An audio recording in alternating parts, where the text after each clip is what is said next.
Hello everyone.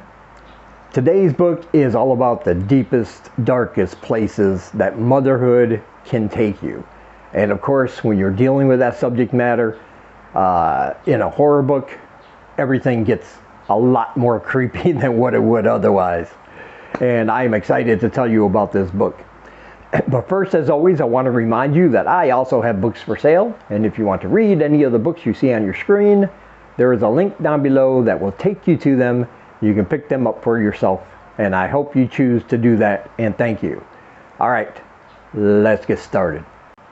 All right, so the book I want to talk about today is called The Graveyard of Lost Children by Katrina Monroe. This is about a woman named Olivia. Olivia's had kind of a bad past. When she was a child, her mother tried to kill her by stuffing her in a well in the woods because her mother was convinced that Olivia was a changeling, that a supernatural creature had exchanged the real Olivia for one of their own to look like Olivia. And so her mother tried to put her back in the well, trying to get Olivia back.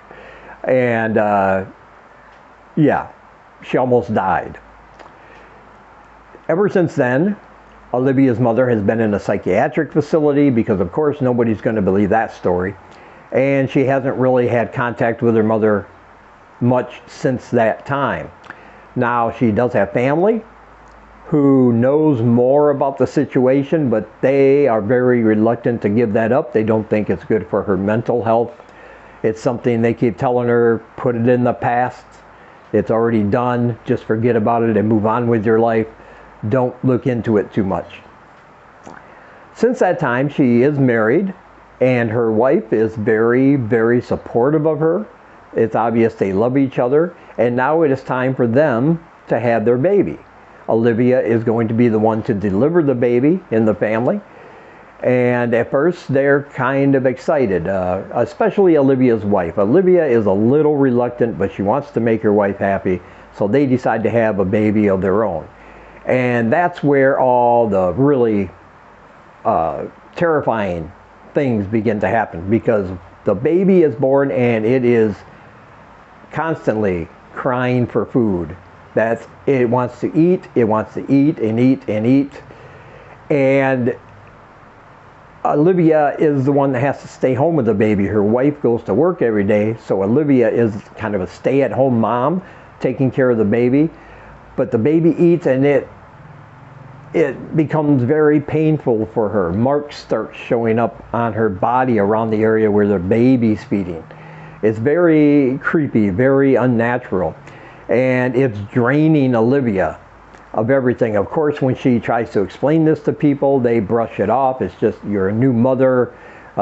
This happens to everybody. But she begins to suspect, much like her mother did way back when, that maybe this baby is not hers. There's something about it that's off. And then she begins to have nightmares about a woman dressed in black coming for her baby.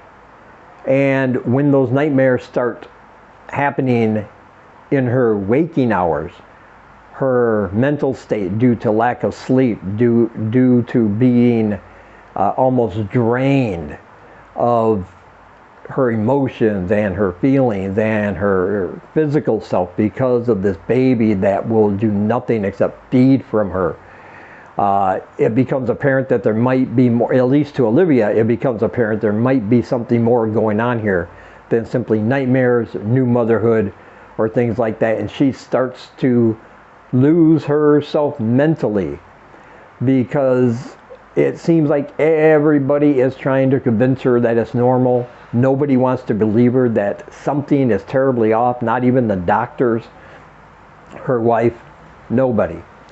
And she starts to get a little paranoid, thinking everybody is in some kind of plot against her.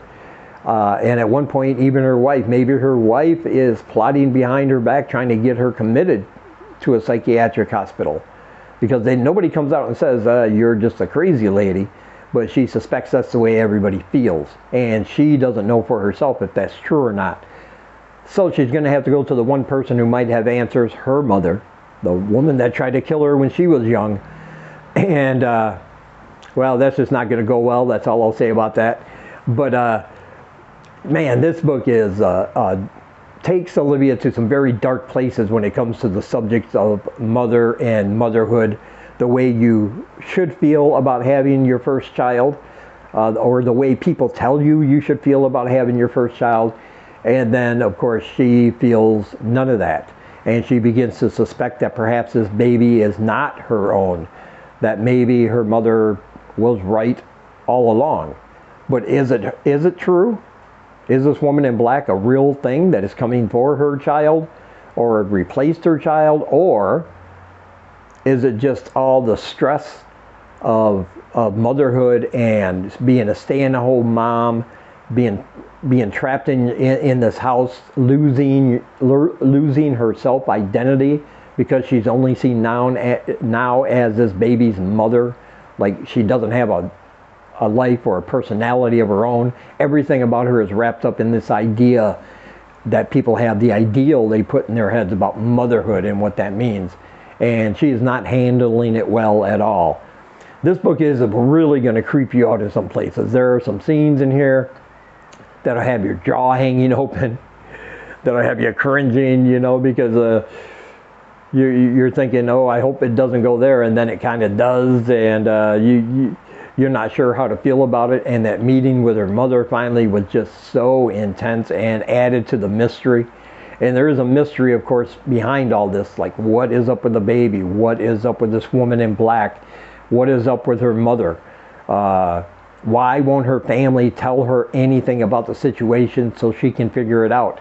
And why is her wife acting kind of suspicious and going behind her back and making appointments for her that she doesn't want to keep? And all these answers will be revealed at the end. Of course, I'm not going to give them away here, but you'll have to read to find out if what she thinks is happening is real, or if she's just totally going crazy because of this burden of motherhood that really in the beginning she didn't really want for herself. This is a deep, dark exploration of those subject matters, and it's really an engaging, well-told story that you won't want to put down, because there's just so much mystery and so many things you need to know as you're reading. At least I did. And I thought it was fantastic. I absolutely loved it. And of course, I highly, highly recommend it. And there's a link down below where you can pick up your copy on Amazon. And I want to add that it did come out just last month, so it's a new release. You want to pick it up. You want to check it out. It's great. And as always, I want to say thank you for taking some of your time, spending it here with me. I really appreciate you guys watching. And until we meet again, keep reading spooky, my friends.